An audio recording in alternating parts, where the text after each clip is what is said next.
శ్రీ గురుభ్యో నమ. శ్రీ సమర్థ సద్గురు దర్బారు సాయినాథాయ నమ.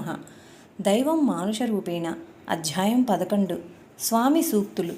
స్వామి 2 నిమిషాలకు మించి ఏదైనా ఒక విషయాన్ని గూర్చి మాట్లాడటం అరుదు. ఎప్పుడైనా మాట్లాడినా కూడా ఎక్కువ భాగం తమ ఆధ్యాత్మిక సాధనా సమయంలోని అనుభవాలని నెమరు వేసుకునేవారు. ప్రత్యక్షంగా భక్తులకు ఆధ్యాత్మిక విషయాన్ని బోధించినట్టుగా చెప్పటం చాలా అరుదు. స్వామి తరచూ బోధించి క్లుప్తంగా ఉన్న కొన్ని విషయాలను సేకరించి ఈ అధ్యాయంలో క్రింద పొందుపరుస్తున్నాము.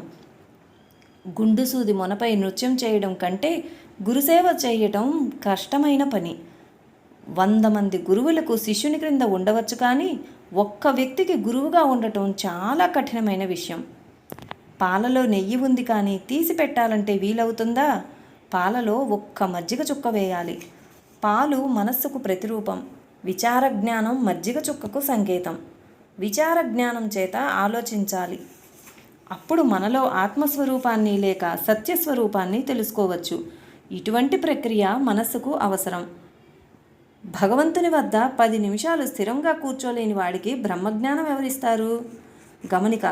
మన దినచర్య ఎంత ఒత్తిడిగా ఉన్నా సృష్టికర్తను ఉదయం సాయంకాలం కనీసం ఒక్క 2 నిమిషాలు కృతజ్ఞతతో స్మరణ చేసుకుని 2 ఊదిబత్తులు పెట్టమని చెప్పేవారు. శరీరం మట్టిలో కలిసినప్పుడు గంధం వాసన రావాలి. వాడే సాధకుడు. ప్రపంచంలో ఎక్కడ చెడిపోయినా గురువు దగ్గర బాగుపడగలడు. కానీ గురువు వద్ద ఉండి చెడిపోయిన వాడు ఎక్కడికి పోయినా బాగుపడలేడు. పుస్తక పఠనం విజ్ఞానాన్ని మాత్రమే ఇస్తుంది. ఆచరణ అనే క్రియ జ్ఞానాన్ని కలిగిస్తుంది. కదిలే సూదిలో దారం ఎక్కించలేము. స్థిరచిత్తం లేనివాడికి గురువు కడు దుర్లభం. కాలింగ్ బెల్ ఎప్పుడూ ఆడుతుండాలి అని నాలికను వేలుతో చూపారు. నోట్లో నామం ఆడుతూ ఉండాలి. అప్పుడు ముళ్ళు అనగా మన ఇష్టాయిష్టాలు పోతాయి. కాలింగ్ బెల్లు ద్వారా ఇంటిలోని వారిని ఎలా పిలుస్తామో నీలోని భగవంతుడిని అలా బెల్లుతో పిలిస్తే సేవకుడై సేవ చేస్తాడు. జీవితం సమస్యల నిలయం. వాటిలో కొన్ని పరిష్కరించబడతాయి, కొన్ని పరిష్కరించబడవు.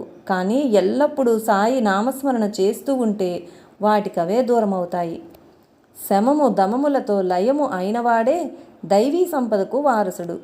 ఎంతటి బాధలో ఉన్న దర్గామాత రూపంలో సమాధి చెంది ఉన్న జగన్మాత దర్శనంతో సుఖ సంపదలు పొందగలవు. ఆకలిలో నుంచి ఆ కారం తీసేస్తే మిగిలింది కలి. అంతా కలిమాయ. లేనిది ఉన్నట్లు, ఉన్నది లేనట్లు కనిపించేది.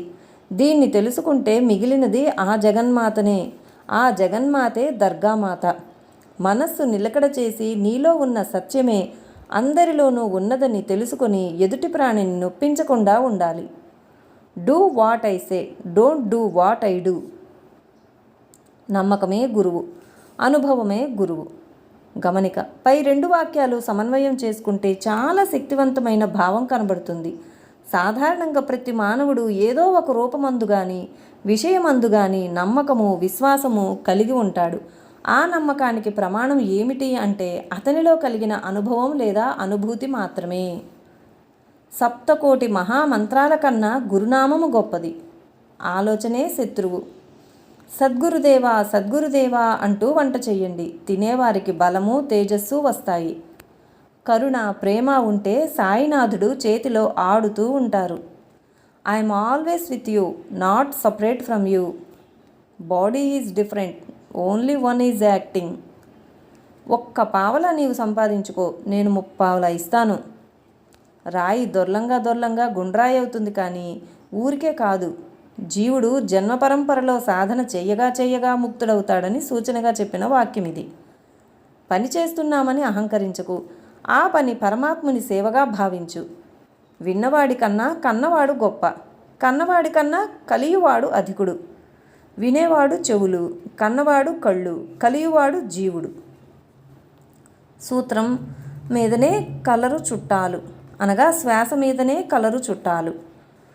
తల్లిదండ్రులు, తల్లి అనగా నీ చూపు, తండ్రి అనగా నీ శ్వాస.